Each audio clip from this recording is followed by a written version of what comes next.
Usually, Raika Sayonji would have found some way to brush past me in the hall or whisper a barbed comment about my clumsy gait. But today she remained distant. It wasn't in her nature to be so restrained, and the lack of her presence felt more like a held breath than a reprieve. As the final bell rang, the weight of the afternoon hit me. My stomach fluttered with anticipation. Hey, wait up, Mioya. We're coming to the field to cheer you on. I want to be there for you, my Mioya. I'll make sure the others don't bother you. I stopped, my hand resting on Soso's harness. I felt a surge of guilt. Wait, why haven't you gone to your clubs? Sakuya, you usually have track practice, and Renjiro, you have Aido. I turned toward where I knew Katsura-senpai was standing.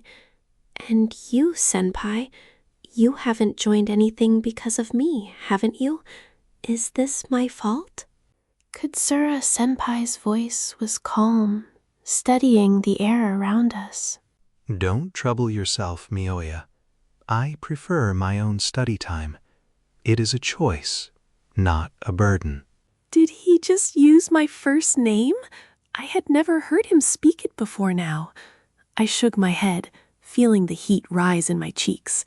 Please, you all need to go. This is only a trial. I probably won't be any good at this, and I'll be far too nervous if I know you're watching every move. It's too much pressure. They hesitated, but seeing my genuine distress, they finally gave in. Fine.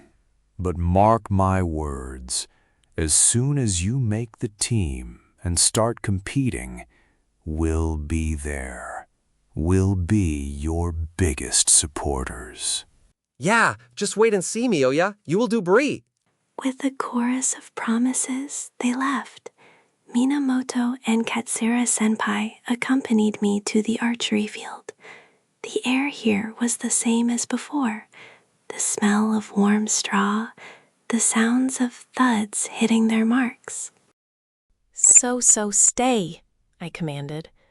She moved to the designated viewing area in the cool shade, curling up obediently. As Minamoto went to go get changed, I put my hair back in a ponytail, my hands shaking. Minamoto stepped into my space, his presence warm. Welcome to the range, Mioya. There are 8 steps to Kyudo, the way of the bow. But for today, we aren't rushing.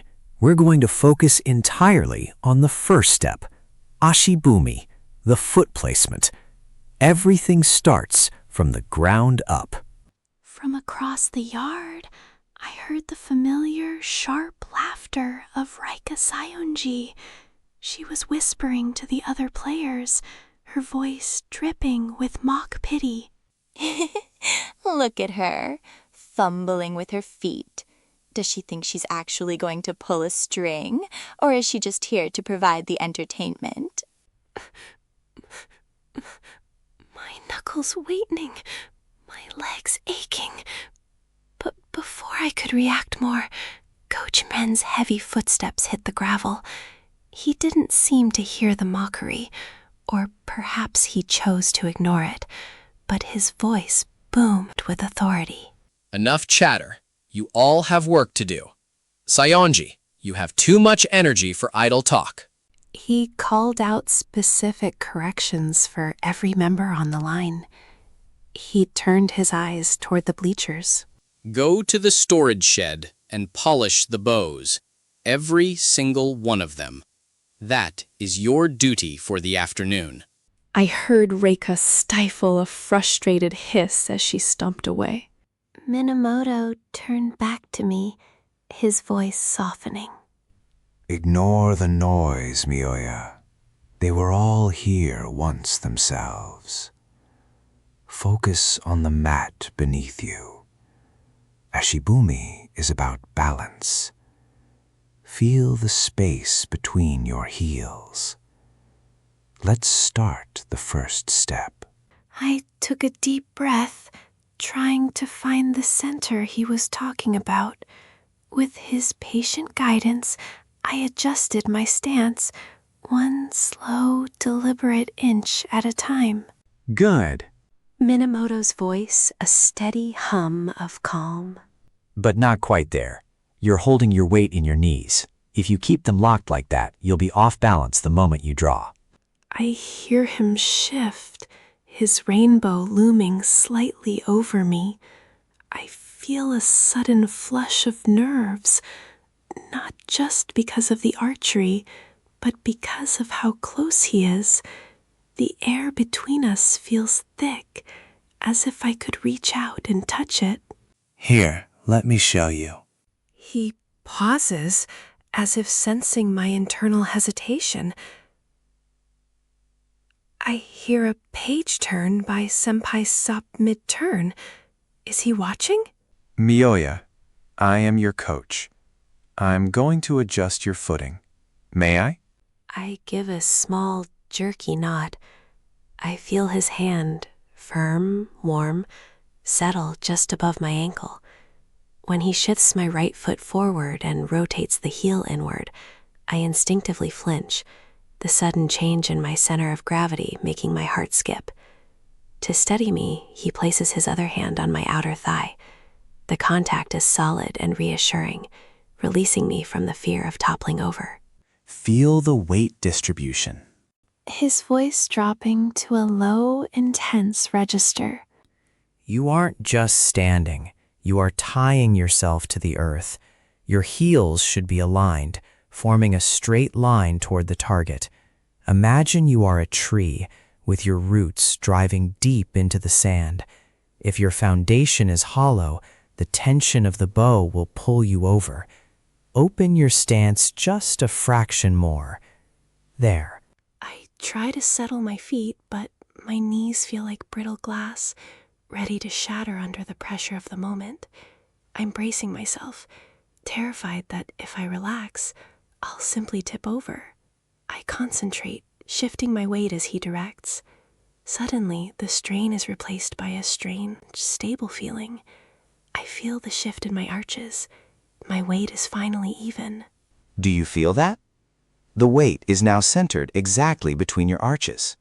He stands, and his hand moves from my thigh to my shoulder, a light, guiding pressure. I can feel the new alignment in my hips and knees, a geometry I hadn't realized I was missing.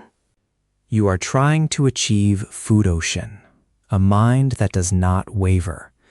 But you cannot have an unwavering mind if your legs are trembling. Breathe. Sink your hips slightly.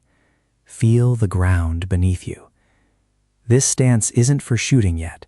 It's for finding your place in this world before you ever touch the bowstring. He steps back, and the sudden loss of his touch makes the space feel larger, emptier. I hold the posture, focusing on the way my feet press into the boards, the way my breathing has finally slowed to match the rhythm he set. Now, don't move. Just exist in that space.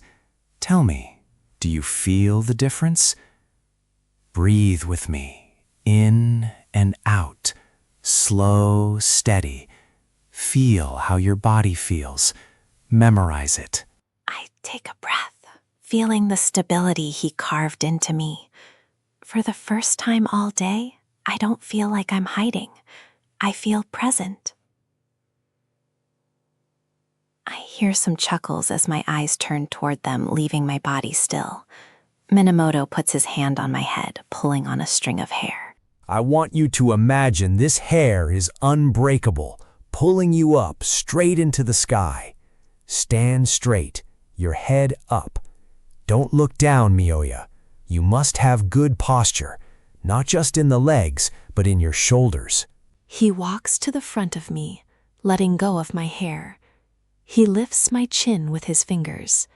He leans in as I straighten, looking to his rainbow. Don't listen to them, Miyoya. Don't look back. Look toward your target. Know what you want, Miyoya. No more past, just the future. Can you do this for me? Yes. He raises himself straight. Good. Now let's go out of stance and see you do it on your own. I practiced it over and over until the session is over. Good, Mioya. Much better. I think tomorrow we will work on Step 2, dozukuri, correcting your posture. Let's get you home.